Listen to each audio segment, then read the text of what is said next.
Welcome to Less House More Moola podcast. I'm Laura Lynch, a certified financial planner professional and your host. For me, alternative or tiny living is more than just a lifestyle of minimalism or lower cost housing.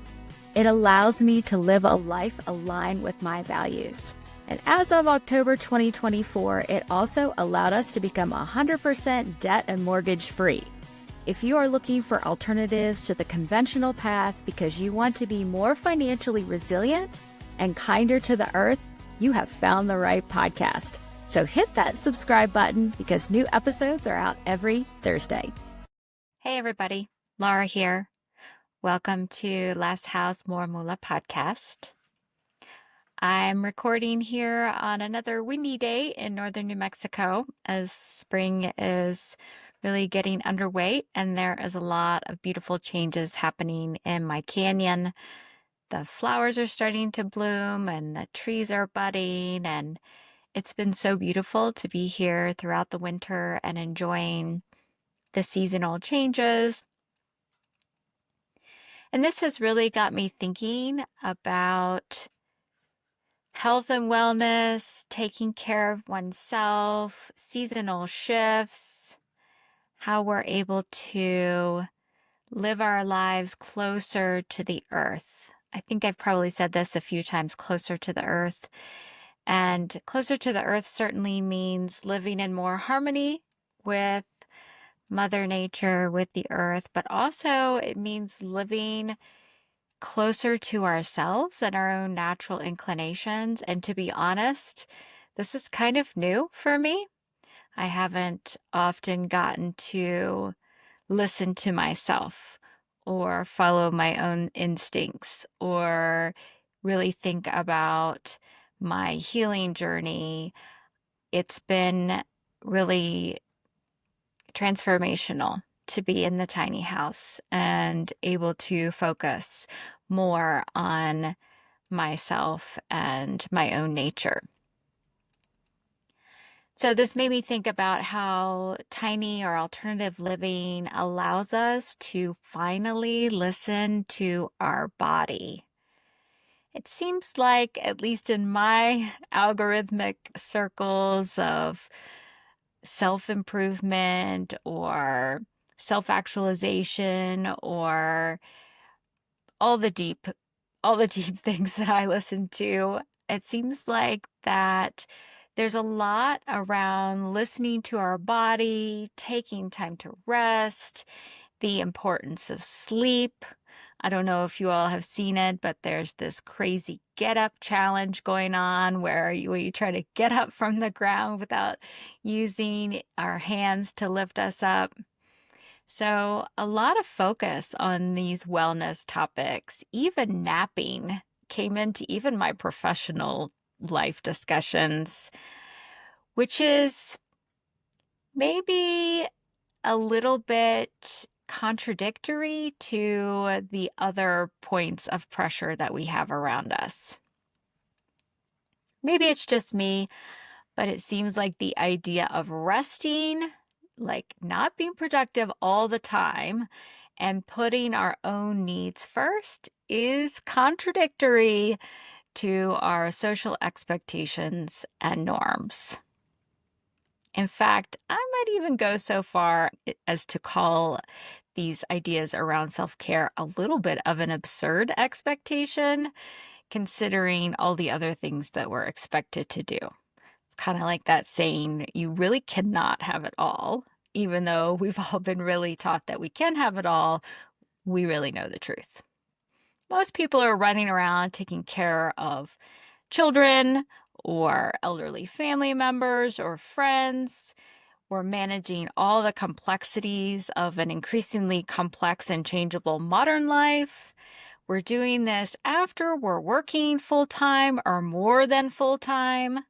So the idea of putting rest first and listening to our body's needs and doing anything other than the myriad of requirements of modern life seems to be just another expectation. And really, that idea of taking care of ourselves is really only for an elite few of people. For most of my entire life, my grandmother, who I call my BFF, has been fussing at me about not working until I'm sick, about taking time to rest. This is a constant theme I hear from her. Every single time I talk to her, she accuses me of working too much and not resting. And up till now, I haven't really fully digested my own reaction, but I was thinking about it today. I realized that her words have somehow felt contradictory, especially coming from a woman who had a full career, built all of her own homes, and was really visibly entrenched in patriarchal norms. So every time she has emailed me or told me to take time to rest or not work so hard, most recently she said to me to stop and smell the roses. I've been a little dismissive of her suggestion. It sounded like a contradiction to the cultural mandate that I continue to pursue my work ethic in order to get ahead. Work ethic, in my understanding for my entire life, has been my way to get ahead, my way to get status, my way to achieve things, my way to create my own security. I actually had an interesting aha moment years ago in my early days as a financial advisor when I saw a chart about the hidden rules of social and economic classes in the United States. I'll definitely link some information about this in the show notes for you. The rules governing our money, our time, the driving forces behind our decisions may be largely class-based, according to this academic research. For those of us who grew up in a poor family, we understood that money was to be used, as an example. So think paycheck to paycheck life. For those of us who were middle class, money was to be managed. Maybe there was a lot of discussion around money management. And it is really only the wealthy who view money as a resource to be used to build on itself, to be invested. I grew up in a family without any conversation around stocks and bonds, as an example. So I definitely did not understand money as a resource to be conserved or invested. I really understood it more to be something that was to be used or managed. So it was quite an aha moment for me when I first understood that there are social class implications to how we view money. It is also interesting to look at the driving forces for different economic and social classes.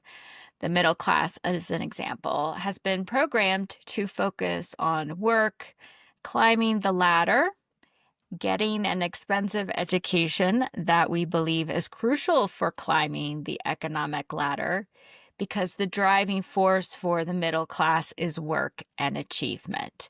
So if work and achievement has been your mantra for your whole life, it came to you honestly.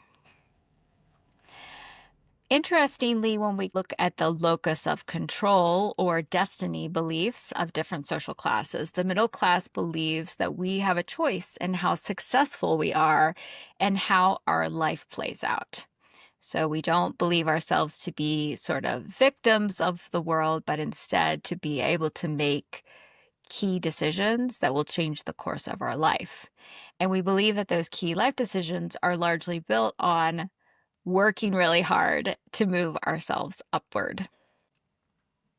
But working really hard to improve and manage our future requires us to sacrifice ourselves. If we're all exchanging our time for money, then it's only when we reach a certain level of financial freedom that we can view our time as being within our range of choice.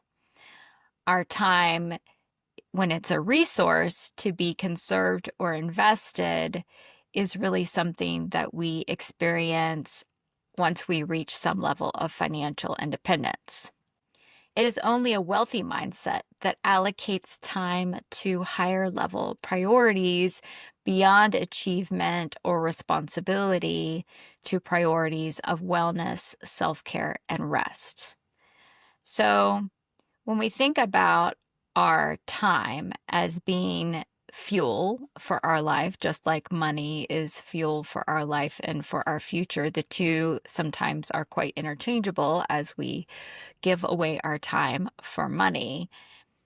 That idea of having time to take care of ourselves and to focus on our health and wellness requires that we take away money from other pursuits like achievement of career, the American dream, retirement, perhaps, all of those things that we're working so hard to achieve. We have to trade off from those things in order to free up time to focus on other things.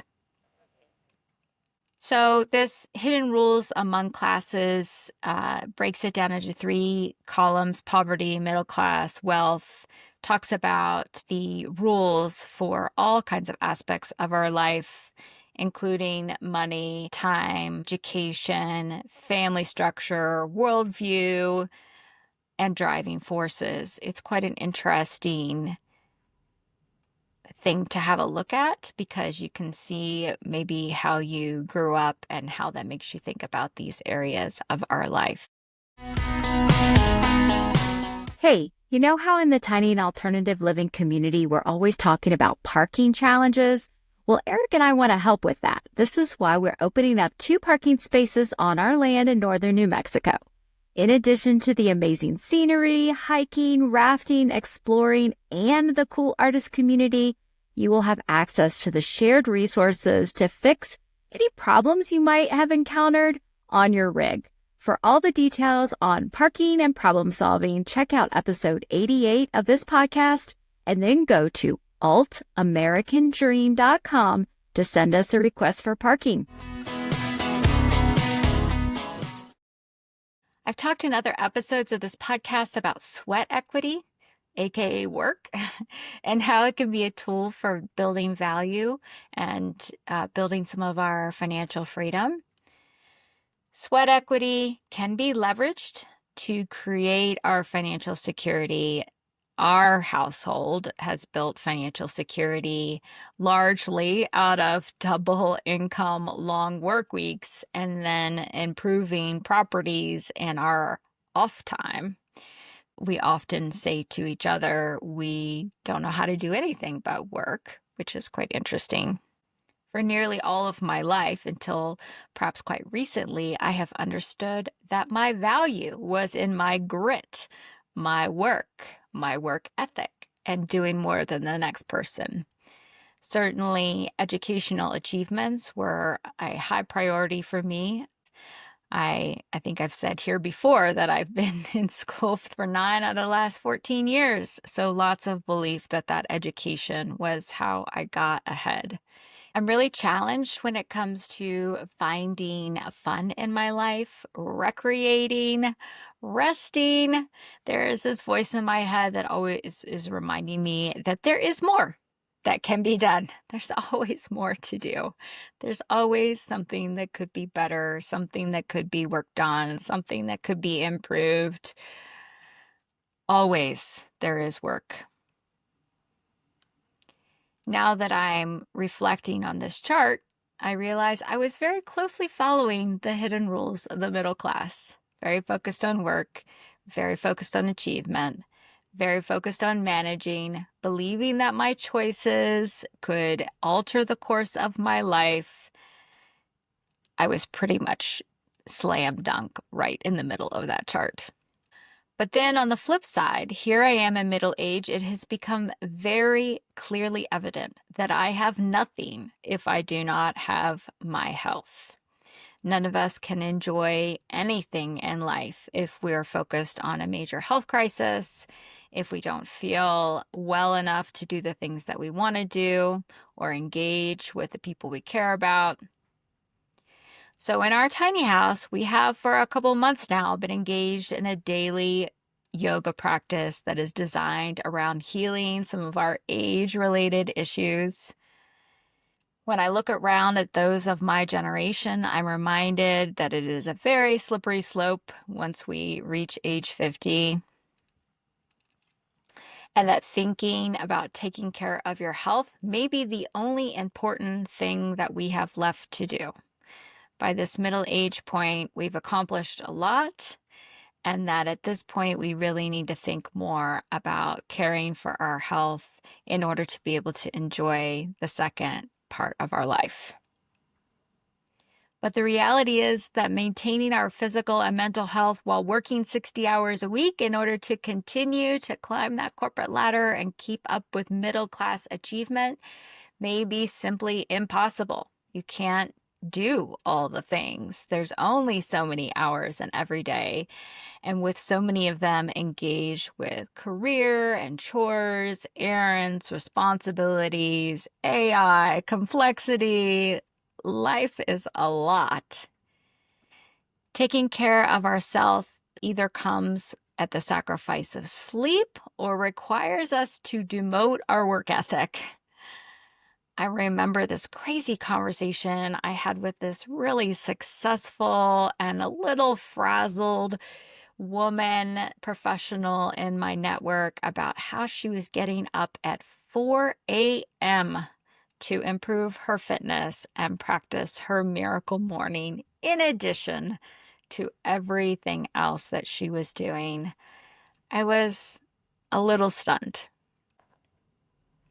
I've noticed that our current social obsession with having time to take care of our health, time to rest, time to focus on the people most important to us, it is really a strong pressure point that we seem to be having right now, is this idea around just all of us having suddenly this free time to focus on the really important things in life.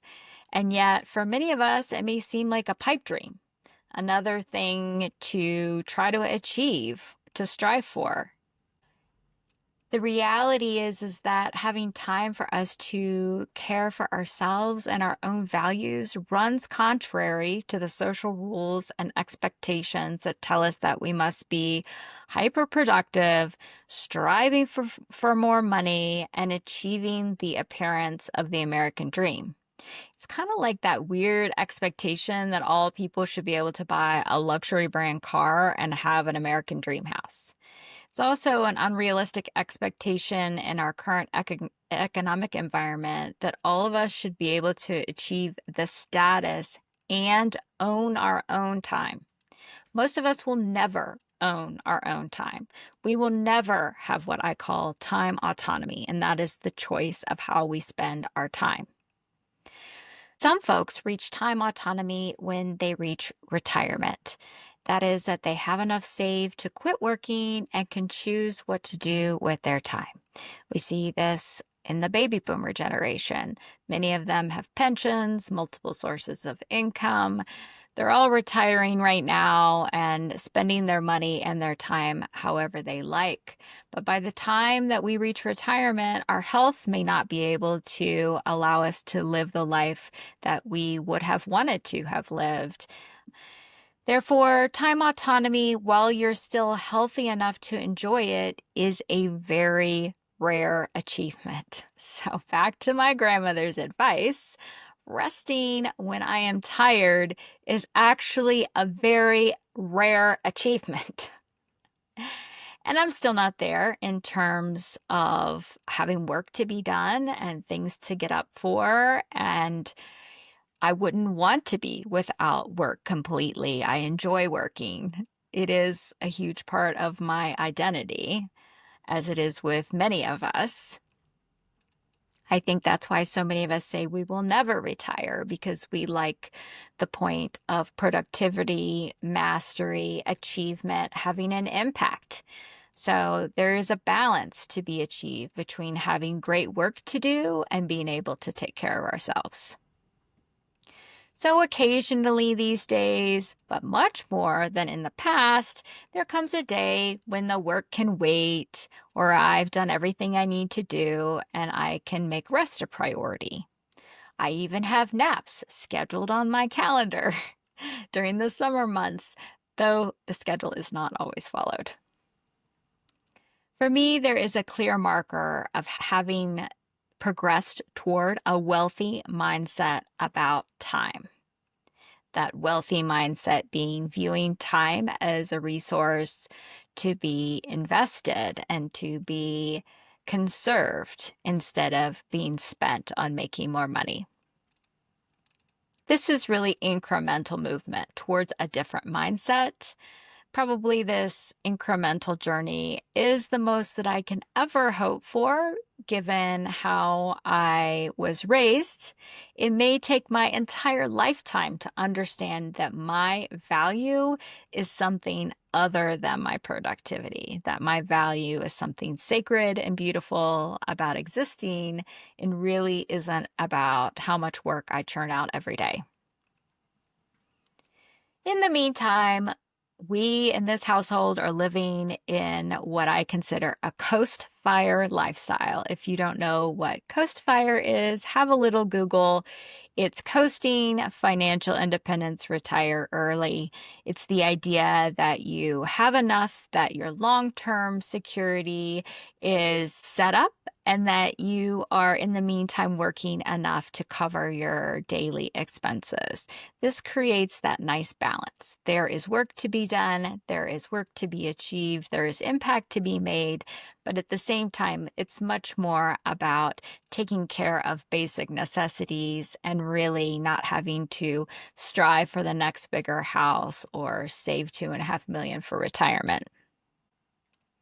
This sort of balance that we have is definitely not something that we had when we were still in our American dream house and while I was still on the corporate ladder. Every day, I am so deeply grateful to not be required to show up at 8 o'clock every morning if there is not work to be done, that I get to choose what I work on today. Different days, you have different things that inspire you or motivate you. And so getting to have some choice about that is just the greatest freedom. I get to stop working when I'm no longer being productive. That happens about 2 o'clock every day. I crash out. I no longer am very productive, and I get a choice about what I do for that time in the middle of the afternoon. I get to be present and disconnect when the work is caught up. I get to schedule time to be away that is not based on a PTO schedule from my employer. I don't have to be worried about my job security, largely because my roof is already taken care of. And so my job security is more or less an addition to the security already created. So the roof over my head is going to be there regardless of how successful I am at work. If we go back just 2 years ago, as I was getting ready to launch my own firm and we were getting closer to selling our house and moving into our tiny house full time, my life was much more ragged. There was not any wiggle room about what time you got out of bed in the morning. There was not any wiggle room about when you finally got to go to bed after getting all the chores done. There was just this endless to-do list in all aspects, and there was just so much more that always needed to be done. It was a different mindset altogether. And it is only now that we are in the tiny house, mortgage-free, that I am able to listen to what my body has to say, hear my instincts and my spiritual inclinations, think about ways to take care of myself, continue a morning practice no matter what time we get up, ground myself on the earth daily, say no to things that don't call to me, take time to hike and soak and dance. I finally feel that I have some ownership over my own time. So if you feel like that you are being sacrificed to the rules of your economic class, really focused on achievement, really focused on managing money, really focused on how you keep up with or continue to increase your status, If you feel that way and you're hearing a lot about self-care and think, gosh, that's just another thing I need to do and that I cannot possibly squeeze into my schedule, maybe it's time to consider how stepping away from the achievement expectations and those programmed driving forces of your social class by going tiny or creating an alternative lifestyle could allow you more time and space for yourself. It isn't a one and done, it's definitely a journey, but this is a really good leverage point, is reducing cost of living in order to buy yourself some time. I hope that was helpful. Thank you so much for listening to me as I'm talking about this idea around how tiny or alternative living can help create space in our life for that self-care, that rest, and how that's all wound up in a wealthy mindset around time. Continuing to create these podcasts to be helpful to you. So let me know if there's something that you'd like to hear about or something you particularly appreciated. Of course, you can always find me at thetinyhouseadvisor.com. Less House More Moola podcast is created, hosted, and produced by me, Laura Lynch, here in my tiny house. I'm so grateful to you for being along on this journey with me.